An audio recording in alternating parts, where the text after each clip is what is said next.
إلا ما علمتنا إنك أنت العليم الحكيم. أعوذ بالله من الشيطان الرجيم. بسم الله الرحمن الرحيم. ألم نشرح لك صدرك ووضعنا عنك وزرك الذي أنقض ظهرك ورفعنا لك ذكرك فإن مع العسر يسرا إن مع العسر يسرا فإذا فرغت فانصب وإلى ربك فارغب. صدق اللہ العظیم. کل ہم نے سورۃ الضحیٰ پڑھی تھی. آج سورۃ الانشراح سے درس ہو رہا ہے. جس طرح پچھلی صورت میں اللہ تبارک و تعالی نے رحمت دو عالم صلی اللہ علیہ وسلم پر انعامات کا تذکرہ کیا تھا، اسی طرح اس صورت میں بھی اللہ تعالی نے جو رحمت دو عالم صلی اللہ علیہ وسلم پر انعامات کیے ہیں ان انعامات میں سے بعض کا تذکرہ فرمایا ہے.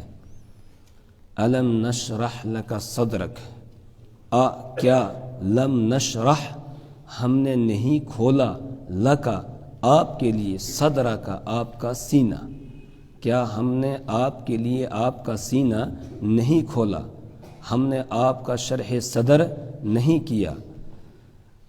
سینہ کھولنے کا کیا مطلب ہے؟ مفسرین نے اس کے دو مطلب بیان کیے ہیں.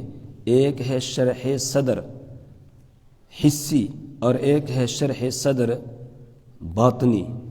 شرح صدر حسی کیا ہے کہ رسول پاک صلی اللہ علیہ وسلم کا سینہ حسن اللہ تبارک و تعالی نے کھلوایا، آپریشن کیا گیا، اور جس کو شق صدر کہا جاتا ہے.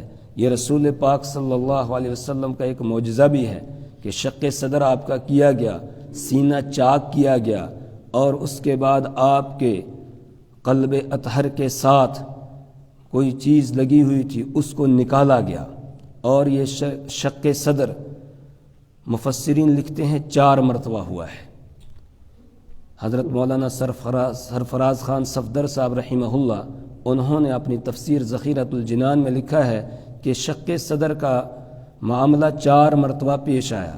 ایک تو جب رحمت دو عالم صلی اللہ علیہ وسلم کی عمر مبارک 4 برس کی تھی تو آپ صلی اللہ علیہ وسلم حضرت حلیمہ سعدیہ رضی اللہ تعالی عنہا کے گھر پر تھے، اور آپ ان کی بیٹی اور دوسرے بچوں کے ساتھ بکریاں چرانے کے لیے ان کے ساتھ گئے ہوئے تھے. وہ آپ کو ساتھ لے گئے تھے بکریاں چرانے کے لیے. تو وہاں پر اچانک 2 فرشتے آتے ہیں انسانی شکل میں اور آ کر رسول پاک صلی اللہ علیہ وسلم کو لٹاتے ہیں اور آپ کا سینہ چاک کرتے ہیں. جب آپ کی بہن حضرت شیمہ نے یہ دیکھا تو وہ دوڑتی ہوئی گھر آئی اور آ کر بتایا کہ ہمارا جو قریشی بھائی ہے اس کے اوپر 2 آدمیوں نے حملہ کر دیا ہے.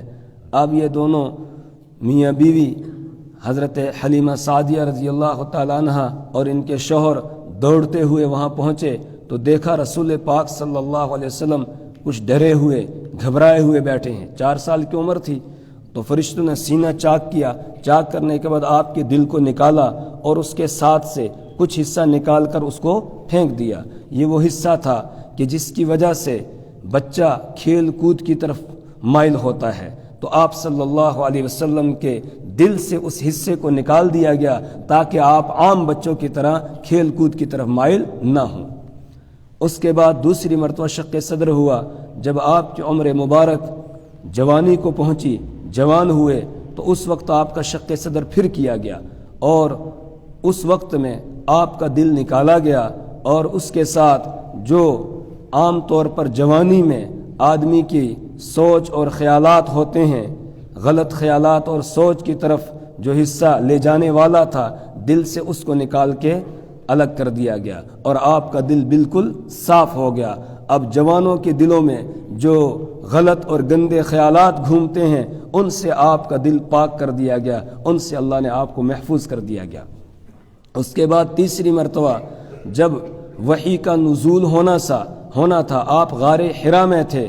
جب آپ کی عمر مبارک 40 برس کی ہوئی ہے اس وقت پھر آپ کا سینہ چاک کیا گیا، اور اس وقت آپ کے سینے کو چاک کر کے اور آپ کے دل میں ایمان اور حکمت کو بھرا گیا اور پھر دوبارہ بند کر دیا گیا۔ اسی طریقے سے چوتھی مرتبہ جب آپ کو معراج کے سفر پر لے جایا گیا، اسراء کا سفر کیا، یعنی مکہ المکرمہ سے مسجد اقصیٰ تک اور پھر مسجد اقصیٰ سے آسمانوں کی سیر آپ کو کرائی گئی، اس وقت رسول پاک صلی اللہ علیہ وسلم کا شق صدر یعنی آپ کے سینے کو پھر چاک کیا گیا۔ آپ خود بیان فرماتے ہیں، میں ام ہانی کے گھر میں سویا ہوا تھا، 3 آدمی آئے یعنی فرشتے، اور آ کر انہوں نے مجھے بیدار کیا، اور اس کے بعد پھر یہ گھر کی چھت اس کو انہوں نے کھولا اور وہیں سے مجھے باہر نکالا، اور پھر مجھے حتیم میں لے آئے، وہاں لا کر مجھے لٹا دیا، میرا سینہ چاک کیا، زمزم کا پانی لایا، اس کے ذریعہ سے میرے دل کو نکال کر دھویا انہوں نے، پھر ایک بڑا تھال لایا گیا سونے کا، اس میں ایمان و حکمت تھی، اس ایمان و حکمت کو میرے دل کے اندر ڈال دیا گیا، یعنی وہ استعداد اور صلاحیت تاکہ پیدا ہو جائے کہ آپ آسمانوں کا سفر کر سکیں، اوپر کی سیر آپ کر سکیں۔ اس صلاحیت اور استعداد کو پیدا کرنے کے لیے آپ کے دل میں ایمان و حکمت کو بھرا گیا، اور اس کے بعد پھر آپ کو سفر معراج کروایا گیا۔ تو یہ 4 مرتبہ حصی طور پر آپ کا شرح صدر یا شق صدر کہہ لیجئے یہ ہوا۔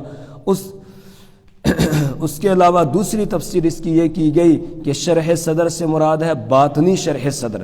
باطنی شرح صدر کا مطلب یہ ہے کہ آپ کے دل کو اللہ نے ایمان کے نور سے بھر دیا، اور جب ایمان دل کے اندر گھر کر جاتا ہے، ایمان دل کے اندر گھس جاتا ہے، اس کے بعد پھر آدمی کے لیے سارے کام کرنا آسان ہو جاتے ہیں۔ جس ماحول میں رسول پاک صلی اللہ علیہ وسلم کو حکم دیا گیا کہ آپ اللہ کی وحدانیت اور توحید کی آواز کو بلند کریں، وہ ماحول بہت ہی خراب ماحول تھا۔ کیسا ماحول تھا؟ وہ کعبۃ اللہ جس کو حضرت ابراہیم علیہ السلام اور حضرت اسماعیل علیہ السلام نے تعمیر کیا تھا، اور جس کے بارے میں اللہ کی طرف سے اپنے ان دونوں بندوں کو یہ حکم دیا گیا تھا، ان طہر بیتی للطائفین، کہ میرے اس گھر کو آپ پاک رکھیے طواف کرنے والوں کے لیے، والعاکفین، اور اعتکاف کرنے والوں کے لیے، والرکع، اور رکوع کرنے والوں کے لیے، والسجود والرکع السجود، اور سجدہ کرنے والوں کے لیے اس گھر کو پاک رکھیے۔ اس گھر کو وہاں کے رہنے والوں نے ناپاک کر دیا تھا، 360 بت بنائے ہوئے تھے، اور خود حضرت ابراہیم علیہ السلام کے نام کا بھی ایک بت بنایا تھا، حضرت اسماعیل علیہ السلام کے نام کا بھی ایک بت بنایا تھا، حضرت عیسیٰ علیہ السلام کے نام کا بت بنا رکھا تھا، حضرت مریم رضی اللہ تعالی عنہا کے نام کا بت بنایا ہوا تھا۔ اس طرح بت بنا کر انہوں نے اس گھر کو ناپاک کر رکھا تھا، چاروں طرف کفر اور شرک پھیلا ہوا تھا۔ اس ماحول میں اللہ کی وحدانیت اور توحید کے پیغام کو بلند کرنا اور وہ آواز لگانا کوئی آسان کام نہیں تھا۔ اللہ نے آپ کو شرح صدر عطا فرمایا، یعنی آپ کے سینے کو مضبوط کر دیا، اور اس کے بعد آپ نے 2 ٹوک الفاظ میں لوگوں کے سامنے اعلان کیا، کسی مخالف کی مخالفت کی کوئی پرواہ رسول پاک صلی اللہ علیہ وسلم نے نہیں کی۔ اس لیے اللہ فرماتے الم نشرح لک صدرک، ہم نے آپ کے سینے کو آپ کے لیے کھول دیا۔ حضرت موسیٰ علیہ السلام جب کوہ طور پر پہنچے، اور جب اللہ نے ان کو حکم دیا کہ اذهب الى فرعون انه طغى، کہ آپ فرعون کے پاس میرا پیغام لے کے جاؤ، وہ سرکش ہو گیا ہے، حضرت موسیٰ علیہ السلام نے ہاتھ اٹھائے، دعا کی، رب اشرح لی صدری ویسر لی امری، اے میرے پروردگار میرے لیے میرے سینے کو کھول دیجئے، ویسر لی امری، اور میرے لیے میرے اس معاملے کو، اس کام کو، اس ذمہ داری کو آسان فرما دیجئے، واحلل عقدۃ من لسانی، اور میری زبان کی گرہ کو کھول دیجئے، یفقہوا قولی، کہ وہ میری بات کو سمجھ سکیں۔ حضرت موسیٰ علیہ السلام شرح صدر مانگ رہے ہیں، اور اپنے محبوب کے ساتھ اللہ کا یہ معاملہ ہے کہ ادھر سے ہی کہا جا رہا ہے الم نشرح لک صدرک، کہ ہم نے آپ کا سینہ آپ کے لیے کھول دیا۔ اللہ کا اپنے محبوب کے ساتھ عجیب معاملہ ہے۔ حضرت داؤد علیہ السلام کو حکم ہوتا ہے، یا داؤد انا جعلناک خلیفۃ فی الارض فاحکم بین الناس بالحق ولا تتبع الہوی، اے داؤد ہم نے آپ کو خلیفہ بنایا ہے، لہذا آپ انصاف کے ساتھ فیصلہ کیجئے، ولا تتبع الہوی، اور آپ خواہشات کی پیروی نہ کریں۔ لیکن اب اپنے محبوب کا جب نمبر آیا تو وہاں بتایا والنجم اذا ہوا ما ضل صاحبکم وما غوا وما ينطق عن الہوی، یہ تو خواہشات سے بولتے ہی نہیں ہے، ادھر سے ہی نفی کی جا رہی ہے کہ ان کو مانگنے کی ضرورت نہیں ہے، بغیر مانگے ہی میں نے ان کو یہ چیز دے دی ہے کہ ان کا شرح صدر کر دیا، ان کو مانگنے کی ضرورت نہیں۔ الم نشرح لک صدرک، کیا ہم نے آپ کے لیے آپ کا سینہ نہیں کھولا؟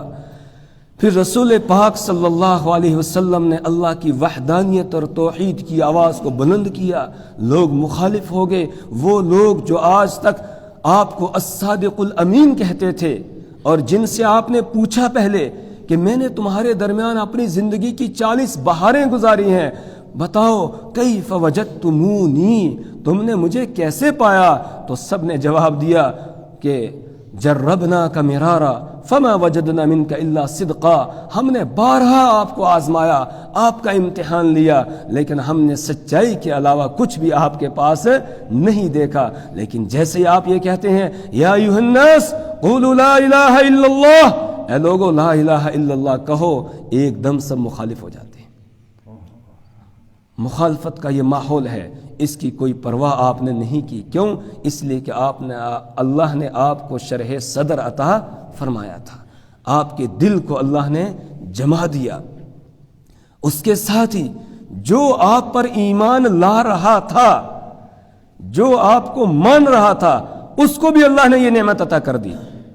من یرید اللہ ان یہدیہ یشرح صدرہ للاسلام، من یرید اللہ ان یہدیہ یشرح صدرہ للاسلام، اللہ جس کو ہدایت دینے کا ارادہ کرتا ہے، اللہ اس کے سینے کو اسلام کے لیے کھول دیتا ہے۔ جو آپ پر ایمان لا رہا تھا، ایمان دل کے اندر ان کے بس رہا تھا، اس لیے وہ کسی مخالف کی مخالفت کی کوئی پرواہ نہیں کرتے تھے، کسی تکلیف اور پریشانی کی کوئی پرواہ نہیں کرتے تھے۔ صحابہ کرام رضوان اللہ تعالی علیہم اجمعین کی سیرت کو آپ اٹھا کر دیکھیں کہ کس طریقے سے انہوں نے مقابلہ کیا مخالفین کا، لیکن ایمان چھوڑا نہیں۔ وہ گھسیٹتے تھے ان کو، لیکن ان کی زبان پر ہوتا تھا احد احد احد، صرف ایک اللہ، صرف ایک اللہ، وہی عبادت اور بندگی کے لائق ہے، اس کے علاوہ کوئی نہیں ہے۔ مرد تو مرد، عورتوں کا یہ حال ہے۔ حضرت سمیہ رضی اللہ تعالی عنہ، سب کہہ دیجئے رضی اللہ تعالی عنہا، سلام ہو اس عورت ذات کو کہ جس نے یہ قربانی پیش کی کہ سب سے پہلے اسلام کی خاطر جس نے جان دی ہے وہ حضرت سمیہ رضی اللہ تعالی عنہا ہے۔ ابو جہل نے 2 اونٹ لیے، ایک اونٹ کا رخ ادھر کیا، دوسرے اونٹ کا رخ ادھر کو کیا، اور حضرت سمیہ رضی اللہ تعالی عنہا کی ایک ٹانگ کو اس کے ساتھ باندھ دیا، دوسری ٹانگ کو اس کے ساتھ باندھ دیا، اس اونٹ کو ادھر چلا دیا گیا، اس کو ادھر چلا دیا گیا۔ اس اللہ کی بندی نے جان تو دے دی لیکن ایمان نہیں چھوڑا، جان دے دی لیکن ایمان نہیں چھوڑا۔ کیوں؟ اس لیے کہ شرح صدر ہو چکا تھا، دل جم گیا تھا ایمان کے اوپر، اور قربانی پیش کر دی، جسم کے 2 ٹکڑے ہو جاتے ہیں۔ اس طرح کتنے ہیں جنہوں نے جان دے دی۔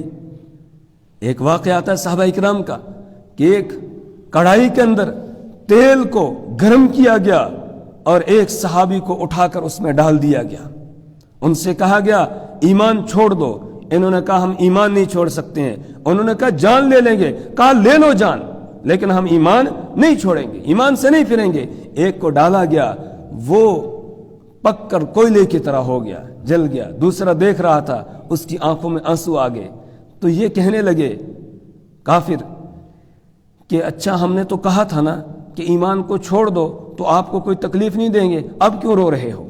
اس نے کہا میں اس لیے نہیں رو رہا ہوں کہ تمہارے اس ظلم سے میں گھبرا گیا ہوں اور ڈر گیا ہوں، نہیں، بلکہ مجھے رونا اس بات پر آ رہا ہے یہ میری ایک جان ہے، اس کو تم ڈالو گے جل کے ختم ہوگی، اگر میری 100 جانیں ہوتی میں ان کو بھی کیا کرتا؟ قربان کرتا۔ بار بار میں قربان، بار بار مجھے جلایا جاتا، اللہ کے نام پر ایمان کی خاطر جلایا جاتا، مجھے بھونا جاتا اللہ کی خاطر، ایمان کی خاطر۔ تو ایسا شرح صدر اللہ تعالیٰ نے ان کو عطا کیا تھا۔ اللہ ہمیں بھی عطا فرمائے، اللہ ہمیں بھی عطا فرمائے۔ الم نشرح لک صدرک، تو اب اس کا مطلب یہ ہوگا کہ ہم نے آپ کے سینے کو نہیں کھولا، مطلب آپ کے دل کے اندر ہم نے ایمان کو جما دیا، ہم نے آپ کے دل کو ثابت کر دیا، مضبوط کر دیا ہم نے آپ کے دل کو۔ الم نشرح لک صدرک ووضعنا عنک وزرک، ووضعنا، اور ہم نے وضعنا اٹھا دیا، عنک آپ سے، وزرا کا آپ کے بوجھ کو، ہم نے آپ سے آپ کے بوجھ کو ہلکا کر دیا، ووضعنا، اور ہم نے اٹھا دیا، عنک آپ سے، وزرا کا آپ کے بوجھ کو۔ کون سے بوجھ کو؟ جو اللہ نے آپ کے ذمے کام کیا تھا، ایک ذمہ داری ڈالی تھی، انا سنلقی علیک قولا ثقیلا، کہ ان قریب ہم آپ پر ایک بھاری ذمہ داری ڈالنے والے ہیں۔ وہ جو ذمہ داری تھی، اس ذمہ داری کا جو بوجھ تھا، اللہ فرماتے ہیں ہم نے آپ کے لیے اس کو ہلکا کر دیا۔ کیسے ہلکا کیا؟ آپ کو وہ ساتھی دے دیے جو اپنی جان نچھاور کرنے والے تھے، اپنی جانوں کو قربان کرنے والے تھے، ایسے ساتھی آپ کو ساتھ میں دے دیے جو ایمان کی خاطر سب کچھ قربان کر سکتے تھے، لیکن ایمان کو قربان کرنے والے نہیں تھے، ایمان کو بچانے والے تھے۔ پھر انہوں نے آپ کا ساتھ دیا، آپ کے ساتھ وہ بھی کھڑے ہو گئے، اس طرح ہم نے آپ کے بوجھ کو ہلکا کر دیا۔ وَوَضَعْنَا عَنْكَ وِزْرَكَ، اور ایک دوسری تفسیر اس کی یہ کی گئی کہ رسول پاک صلی اللہ علیہ وسلم سے کبھی اگر کوئی ایسا کام ہو گیا جو خلاف اولا ہوا، آپ نے اپنی طرف سے اس کو اچھا سمجھ کے کیا، لیکن اللہ کے یہاں وہ بہتر نہیں تھا، اس سے بہتر دوسرا کام تھا، اس پر آپ کو ایک قلق ہوتی تھی، ایک دل میں گھٹن سے اور غم محسوس ہوتا تھا، تو اس کے بارے میں اللہ فرماتے ہیں یہ بوجھ ہم نے آپ سے دور کر دیا ہے، اس لیے کہ لیغفر لک اللہ ما تقدم من ذنبک وما تاخر،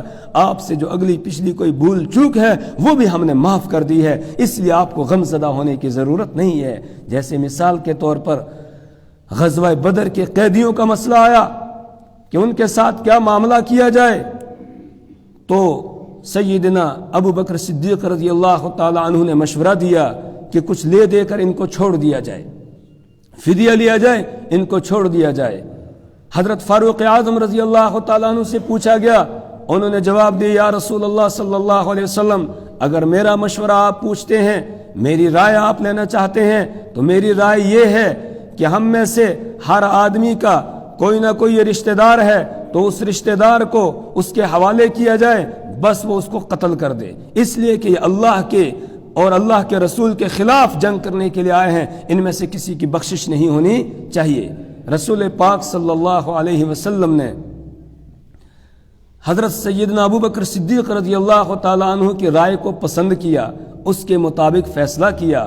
اللہ کی طرف سے قرآن نازل ہو جاتا ہے، ما کان لنبی ان یکون له اسرا حتی یسخن فی الارض تریدون عرض الدنیا، کہ نبی کے لیے یہ بات مناسب نہیں ہے کہ اس کے ہاتھ میں قیدی ہوں اور پھر وہ خون ریزی نہ کرے، ان کو ویسے ہی چھوڑ دے، فدیہ وغیرہ لے کر چھوڑ دے، یہ مناسب نہیں ہے۔ حالانکہ اللہ کی طرف سے اجازت تھی، سورہ محمد میں آیت ہے کہ جب آپ کے پاس قیدی آ جائیں تو چاہے آپ ان کو احسان کر کے فری میں چھوڑ دیں اور چاہے آپ فدیہ لے کر ان کو چھوڑیں، یہ اجازت تھی، لیکن اللہ کے یہاں ان قیدیوں کے بارے میں بہتر مسئلہ اور بہتر فیصلہ وہ تھا جو حضرت فاروق اعظم رضی اللہ تعالیٰ عنہ نے کیا، تو اللہ نے اس پر تنبیہ کی۔ اس کے بعد اس طرح کی جو بات ہوتی تھی اس سے رسول پاک صلی اللہ علیہ وسلم کو ایک غم سا ہو جاتا تھا کہ میں نے ایسا فیصلہ کر دیا، کہیں اللہ ناراض تو نہیں ہو گیا۔ اللہ تبارک و تعالیٰ نے سورہ فتح کی آیت نازل کر کے آپ صلی اللہ علیہ وسلم کو پیغام دے دیا کہ آپ سے اس طرح کی جو باتیں ہوئیں ان کو بھی اللہ نے معاف کر دیا ہے، آپ کو غم زدہ ہونے کی ضرورت نہیں ہے۔ وَوَضَعْنَا عَنْكَ وِزْرَكَ، اور ہم نے آپ سے اٹھا دیا وزرک، آپ کے بوجھ کو، الَّذِي أَنْقَضَ ظَهْرَكَ، جس بوجھ نے انقض توڑ رکھا تھا، ظہرک، آپ کی پیٹھ کو، جس بوجھ نے آپ کی پیٹھ کو بوجھل کر دیا تھا، جو بوجھ تھا اس بوجھ کو ہم نے ہٹا دیا، اب آپ کو پریشان ہونے کی ضرورت نہیں ہے، آپ کے کام کو ہم نے ہلکا کر دیا، آپ کو ایسے ساتھی دے دیے جو مر مٹنے کے لیے تیار ہیں۔ وَرَفَعْنَا لَكَ ذِكْرَكَ، تیسرا احسان اللہ یہ بیان فرما رہے ہیں وَرَفَعْنَا، اور ہم نے بلند کیا لَكَ، آپ کے لیے، ذِكْرَكَ، آپ کے ذکر کو، آپ کے ذکر کو ہم نے بلند کیا۔ یہ مکہ والے نافرمان مشرک یہ کہتے ہیں کہ اس کا کوئی بچہ زندہ نہیں رہتا، اس کا بیٹا زندہ نہیں رہتا ہے، باپ کے بعد بیٹا آتا ہے جو باپ کے مشن کو زندہ رکھتا ہے، باپ کے نام کو زندہ رکھتا ہے۔ اور یہ کہتے تھے مشرکین کہ یہ محمد، ان کا تو بیٹا جو بھی ہوتا ہے پیدا ہوتا ہے وہ انتقال کر جاتا ہے، نعوذ باللہ نعوذ باللہ، کہتے تھے یہ دم کٹا ہے، اس کے بعد کوئی اس کا نام لینے والا نہیں ہوگا۔ اللہ نے فرمایا وَرَفَعْنَا لَكَ ذِكْرَكَ، ہم نے آپ کے تذکرے کو آپ کے لیے بلند کر دیا، آپ کے ذکر کو بلند کر دیا۔ یہ کہنے والے جو ہیں ان کے نام مٹ جائیں گے، کوئی ان کا نام لینے والا نہیں ہوگا، لیکن آپ کا نام میں نے اپنے نام کے ساتھ جوڑ دیا ہے۔ جہاں اللہ کا نام لیا جائے گا وہاں اللہ کے حبیب حضرت محمد الرسول اللہ صلی اللہ علیہ وسلم کا نام بھی لیا جائے گا۔ کلمے میں لا الہ الا اللہ کوئی کہے گا، اس کے ساتھ محمد الرسول اللہ کہنا صلی اللہ علیہ وسلم اس کے لیے ضروری ہوگا۔ اگر کوئی اذان کے اندر اشہد ان لا الہ الا اللہ کہے گا تو اس کے لیے لازم ہے آگے اشہد ان محمد الرسول اللہ کہنا۔ التحیات کے اندر ہم پڑھتے ہیں جہاں رسول پاک صلی اللہ علیہ وسلم پر سلام بھیجتے ہیں، السلام علیک ایھا النبی ورحمۃ اللہ وبرکاتہ، جہاں ہم اللہ کا نام لیتے ہیں اشہد ان لا الہ الا اللہ، وہیں پر اشہد ان محمد رسول اللہ یہ بھی کہتے ہیں، محمد عبدہ ورسولہ کہتے ہیں۔ اسی طرح درود پاک میں آپ کا نام ہے، اللہ نے اپنے نام کے ساتھ رسول پاک صلی اللہ علیہ وسلم کے نام کو جوڑ دیا۔ جہاں اللہ کا نام لیا جائے گا وہاں رسول پاک صلی اللہ علیہ وسلم کا نام بھی لیا جائے گا۔ اور دنیا میں کوئی سیکنڈ ایسا نہیں گزرتا ہے کہ جس میں کوئی آدمی یوں نہ کہہ رہا ہو اشہد ان لا الہ الا اللہ اور اس کے ساتھ ہی اشہد ان محمد الرسول اللہ نہ کہہ رہا ہو، کوئی سیکنڈ ایسا نہیں گزرتا ہے۔ کیوں؟ اس لیے کہ سورج چلتا ہے نا، تو ہر سیکنڈ پر ایک علاقے میں نماز کا وقت ختم ہوتا ہے، دوسرے علاقے میں نماز کا وقت شروع ہو رہا ہوتا ہے، اور جب نماز کا وقت شروع ہوتا ہے تو اذان ہوتی ہے، اذان دی جاتی ہے۔ تو کوئی سیکنڈ ایسا خالی نہیں ہے جہاں اللہ کے نام کے ساتھ رسول پاک صلی اللہ علیہ وسلم کا نام نہ لیا جا رہا ہو۔ وَرَفَعْنَا لَكَ ذِكْرَكَ، اور ہم نے بلند کیا لَكَ آپ کے لیے، ذکرک آپ کے ذکر کو۔ فَإِنَّ مَعَ الْعُسْرِ يُسْرًا، اب تسلی کا پیغام ہے، پیارے میں نے یہ انعامات آپ پر کیے ہیں، اب آپ کو پریشان ہونے کی ضرورت نہیں ہے۔ اگر وقتی طور پر آپ کو کوئی تنگی ہے، کوئی پریشانی ہے، کسی مصیبت کا سامنا ہے تو یہ ہمیشہ رہنے والی نہیں ہے۔ ہر پریشانی کے ساتھ اللہ نے آسانی کو رکھا ہے۔ فَإِنَّ مَعَ الْعُسْرِ يُسْرًا، تو بے شک مع العسر تنگی کے ساتھ، یسرن آسانی ہے، ان مع العسر یسرا بے شک تنگی کے ساتھ، پریشانی کے ساتھ یسرن آسانی ہے۔ اس لیے پریشانی سے گھبرانا نہیں چاہیے۔ پریشانی ہوگی، تنگی ہوگی، اس کے بعد اللہ آسانی کے حالات لائے گا، اللہ تبارک و تعالیٰ آسانی کا معاملہ فرما دے گا، پریشانیاں دور ہو جائیں گی، راحتیں آ جائیں گی۔ بس آپ اپنے کام میں لگے رہیے۔ آپ کا کام کیا ہے؟ لوگوں کو اللہ کی طرف بلانا، دعوت دینا، لوگوں کے سامنے اللہ کی وحدانیت اور توحید کو بیان کرنا، یہ آپ کا کام ہے۔ دن بھر آپ اس کام میں لگے رہیں۔ فَإِذَا فَرَغْتَ، جب آپ اپنے اس کام سے فارغ ہو جائیں، فَانْصَبْ، تو پھر اپنے آپ کو تھکائیے۔ فَانْصَبْ، تو آپ تھک جائیے، تھکائیے۔ کیا مطلب؟ دن کو دعوت دیجیے، اس کے بعد پھر اکیلے میں، تنہائی میں آ جائیے اور اللہ کے سامنے کھڑے ہو جائیے، اس کے سامنے سجدہ ریز ہو جائیے، اس کے سامنے ہاتھ اٹھا کر اب آنسو بہائیے، اب ان کے لیے مانگیے۔ دن میں جن کو دعوت دی ہے، رات میں ان کے لیے آنسو بہا کر ان کے لیے اللہ سے ہدایت کو مانگیے۔ فَإِذَا فَرَغْتَ فَانْصَبْ، معلوم ہوا جو داعی ہے اس کا یہ صرف یہ کام نہیں ہے کہ وہ دعوت دے دے اور اس کے بعد خاموشی کے ساتھ بیٹھ جائے اور آرام سے ٹانگ پہ ٹانگ رکھ کے بیٹھ جائے یا سو جائے، نہیں، بلکہ اس کی دوسری ذمہ داری یہ ہے پھر راتوں کو بیدار ہو، پھر راتوں کو وہ جاگے، پھر آنسو بہائے اللہ کے سامنے اور مانگے۔ آج ہم نے مانگنا چھوڑ دیا، آج ہم نے آنسو بہانا چھوڑ دیا، آج امت کے لیے کوئی آنسو بہانے والا نہیں رہا، آنسو نہیں بہائے جا رہے ہیں۔ رونے والا ہم اپنے لیے نہیں روتے ہیں، دوسروں کے لیے کون روئے گا؟ بتائیں کون رویا؟ آج کس نے آنسو بہائے؟ جی رات کو بیدار ہوں، اٹھیں، اللہ کے سامنے قیام کریں، سجدہ ریز ہو جائیں، اس کے بعد ہاتھ اٹھائیں اور پھر اللہ سے مانگے، پوری انسانیت کے لیے ہدایت کو مانگے، پوری انسانیت کے لیے ایمان کو مانگے، ایک ایک انسان کے لیے، ایک ایک فرد کے لیے۔ کیوں؟ اس لیے کہ سب تو آدم علیہ السلام کی اولاد میں ہے نا، سارے ہمارے بھائی ہیں، انسانی رشتے میں سب ہمارے کیا ہیں؟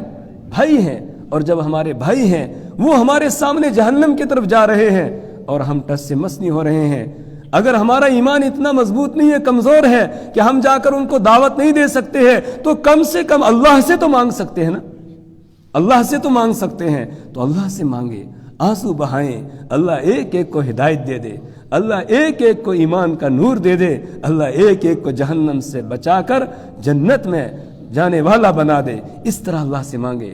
فَإِذَا فَرَغْتَ فَانْصَبْ، جب آپ فارغ ہو جائیں، فَانْصَبْ تو پھر کھڑے ہو جائیں۔ ایک یہ بھی ترجمہ، فَانْصَبْ آپ کھڑے ہو جائیں، ایک ترجمہ یہ کہ اپنے آپ کو وہ تھکائیں، اپنے آپ کو آپ تھکائیں، یعنی اللہ کے سامنے اب سجدہ ریز ہو جائیں، ہاتھ اٹھائیں، آنسو بہائیں اور مانگیں۔ وَإِلَىٰ رَبِّكَ فَارْغَب، اور آپ اپنے رب کی طرف راغب ہو جائیں، اس کی طرف راغب ہو جائیں، اس کی طرف رغبت کریں۔ وہی مشکل کشا، وہی حاجت روا، وہی ہدایت دینے والا، سارے خزانے اسی کے پاس ہیں، بس اسی سے لو لگائیں، اسی سے مانگے، اس کے علاوہ کسی اور کی طرف میلان نہ کریں، کسی اور کی طرف رغبت نہ کریں، بلکہ اسی کی طرف آپ کیا کریں؟ رغبت کریں۔ وَإِلَىٰ رَبِّكَ، اور اپنے رب کی طرف ہی فرغب، آپ راغب ہو جائیں۔ اِلَىٰ رَبِّكَ اصل میں ہونا چاہیے تھا فرغب الی ربک، الی ربک بعد میں ہونا چاہیے تھا، لیکن اس کو پہلے لایا گیا۔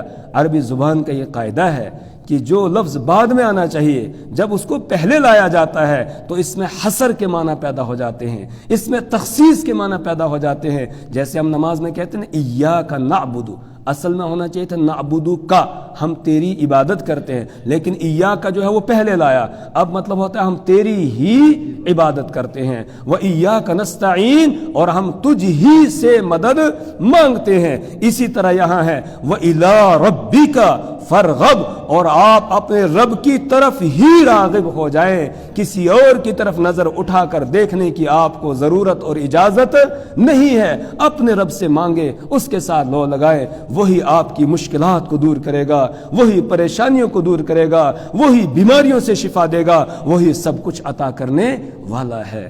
اللہ سے دعا کریں اللہ تعالی ہمیں اپنی کتاب کی سمجھ اور فہم عطا فرمائے، اللہ اس کے مطابق ہمیں عمل کی توفیق عطا فرمائے، اللہ ہر قسم کی برائی سے، بے حیائی سے، بے دینی سے ہماری نسلوں کی اللہ حفاظت فرمائے۔ سبحان اللہ و بحمدہ، سبحانک اللہم و بحمدک، ونشہد ان لا الہ الا انت ونستغفرک ونتوب الیک۔